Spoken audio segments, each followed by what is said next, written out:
Lebanese radar operators thought they knew exactly where the incoming jets were. Their screens showed 4 blips, then 8, then none at all.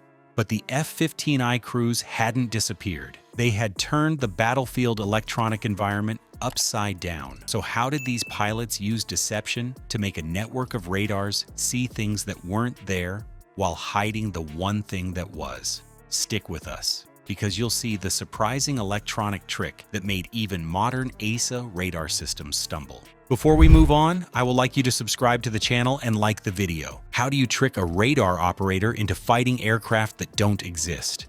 Inside Lebanon, radar screens were positioned to keep track of Israeli intruders, an assortment of systems left over from the Soviet era mixed with more current AESA arrays purchased later. On paper, this network looked like a layered defense. The older P-18 units could sweep broad areas at long ranges, while Book and OSA short-range batteries closed the gaps. Alongside them, modernized systems with active electronically scanned arrays provided sharper tracking, meant to catch fast-moving fighters trying to slip through. Operators sitting behind these displays had every reason to believe the network, patched together from decades of acquisitions, could give them reliable coverage. But as Israeli formations approached, what they saw was not a clear threat picture.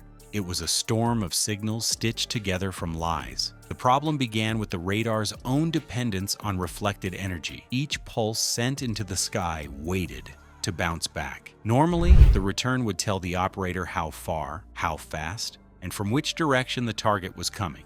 The Israelis inserted themselves into that process with a device called a digital radio frequency memory. DRFM didn't jam with noise. Instead, it listened, recorded, and then resent the radar's own pulse back with just enough distortion to fool the receiver. By altering the timing, the system shifted the apparent distance of the aircraft. By bending the frequency, it changed speed and bearing. To an unwitting crew, those blips on the display looked solid, consistent, and urgent.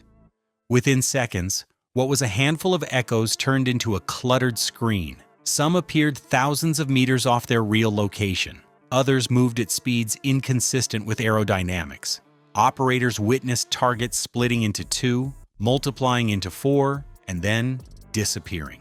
A Lebanese crew watching on an OSA guidance radar tried to chase them, shifting the antenna left, then right, attempting to lock on. The display stubbornly updated with new contacts that sprang up just beyond their coverage arc, always one step out of reach. The crew wasted precious minutes twisting dials, issuing position reports, and adjusting their fire units, while no real jet sat in those airspaces at all. The deception grew worse with range and velocity tricks. A fighter could be made to appear crawling at subsonic pace 1 second, then racing at impossible speed the next. Others were shown flying directly towards surface-to-air batteries before veering in ways no jet could maneuver. To the operators, it looked like a sky filled with pilots performing suicidal charges and physics-defying turns. In reality, the Israeli aircraft maintained steady tracks, while the DRFM pods did the illusion work. Every second spent on false returns meant the defense network reacted slower to actual intruders. A single F-15I, equipped with the right pod, could project a complex war picture across several radar screens at once.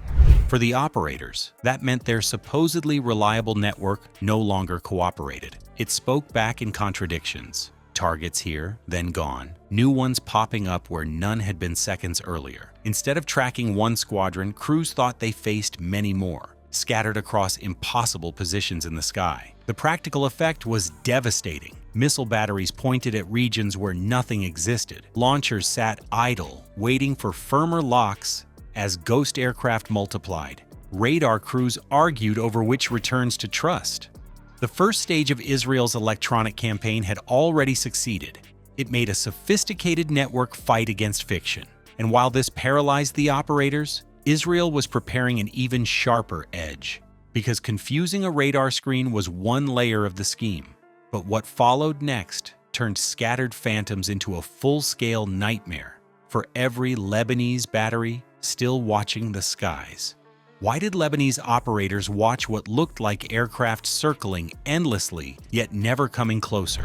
On their radar displays, formations of Israeli jets appeared to orbit above the same patch of sky, revolving in smooth loops, sometimes stretching into stacks at different altitudes. The images looked convincing, patterns that resembled coordinated strike groups holding position before a descent. But the real aircraft were nowhere near those highlighted zones.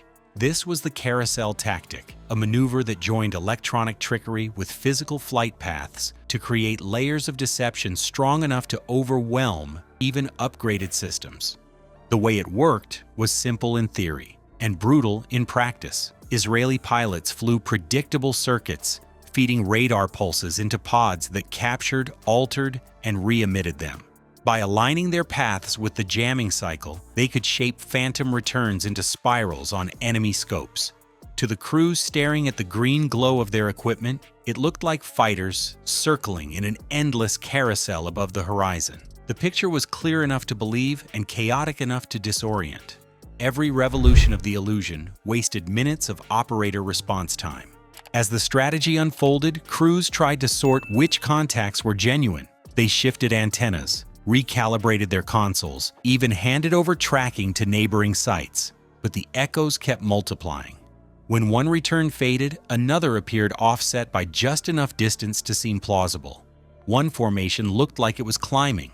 Another looked as if it were descending toward low-altitude ingress. But when command centers cross-checked reports, nothing added up. The system had been tricked into creating its own contradictions. Older Soviet-era sets felt this distortion most severely. Their analog processors registered multiple aircraft stacked at angles too sharp for real wings to sustain.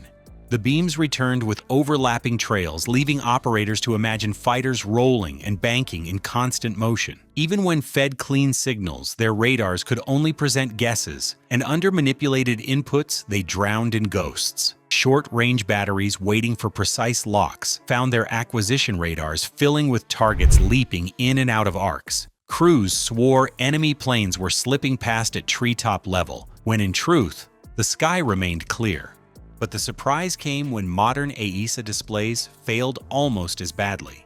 These systems were designed to resist clutter, yet the carousel imposed timing shifts and range pull-offs that made real and fake targets bleed into one another. Each sweep looked consistent for a few seconds before collapsing into noisy messes. Guidance computers built to refine instead produced more confusion. Launch solutions that appeared reliable often decayed into errors before a missile could fire, wasting the effort of entire units. Imagine running after a car inside a hall of mirrors. Each step brings you closer to a reflection that turns out to be another trick of glass. That was the reality for Lebanese operators. Every return seemed real until the moment it evaporated. Every intercept order dissolved along with the phantom it was meant to hit. The carousel created not one opponent, but dozens of mirrored shadows. The battlefield grew frantic. OSA crews switched frequencies. Book operators launched missiles into patches of empty sky. Coordination broke down as one unit insisted jets were above the valleys, while another claimed they still circled kilometers away. Ammunition spent against nothing left batteries exposed with little to reload. By the time the tricks ran their course, no one could swear which radar track belonged to an actual airplane. Electronic warfare didn't just cloud the skies with illusions, it dismantled an entire defensive posture without a missile exchange. Lebanese crews searched their scopes for aircraft that weren't there, while the real jets moved with impunity. In that moment, control of the airspace shifted not through force, but through manipulation of perception. In modern aerial combat, the side that sees nothing loses everything. A fighter unseen is more dangerous than one standing in plain sight. So ask yourself, will the wars ahead be decided by explosives and steel or by invisible signals that decide what an enemy can observe?